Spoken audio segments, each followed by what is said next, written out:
bientôt. Jésus revient bientôt. Ne remarquez-vous pas? Il y a plus de technologie, mais le cœur de l'homme est toujours vide. Il y a plus de maisons, le cœur de l'homme est toujours vide. Il y a des gratte-ciel, Dubaï et tout, le cœur de l'homme est toujours vide. Des plus belles voitures, des meilleurs téléphones, des meilleurs ceci, mais le cœur de l'homme est toujours vide. Pourquoi? Jésus revient. Regardez même tous ces péchés dans les églises, tous ces péchés dans les églises. Des faux serviteurs de Dieu. Des gens qui viennent à l'église, qui ne se répandent pas, qui ne se convertissent pas. Ce sont les signes des temps de la fin. Les gens veulent entendre un message qui les plaît, qui les flatte. Signe des temps de la fin. La vérité devient rare. Le pur évangile devient rare. Des gens font des faux miracles. Les gens sont là pleins pour des faux miracles. Voir comment les poissons sortent des pieds des gens. Des poissons qui sortent des pieds des gens. Et ils sont nombreux.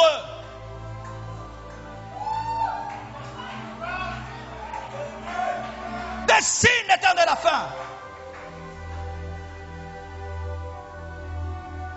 Église. Et si vous êtes là, car il est possible d'être dans une église locale, mais de ne pas être dans le corps du Christ. Il est possible d'être membre de l'église Compassion, d'avoir une carte de membre, mais Dieu ne te connaît pas. Je parle ici aux vrais chrétiens. Aux vrais chrétiens. Aux vrais enfants de Dieu qui sont ici. Si vous êtes là, enfants de Dieu, annoncez son retour. Dites qu'il revient bientôt. Préparez-vous. Lavez vos robes. Sanctifiez-vous. Prêchez son retour.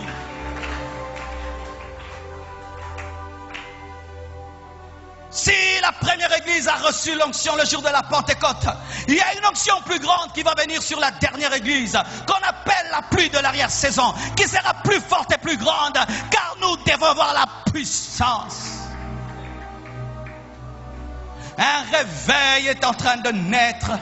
Un plus grand réveil que le réveil de Pierre. Un réveil qui prépare la maturité de l'église. Car Jésus-Christ ne peut enlever une église qui n'est pas mature. Et c'est un réveil puissant qui est en train de venir, afin de préparer l'église au retour de Jésus.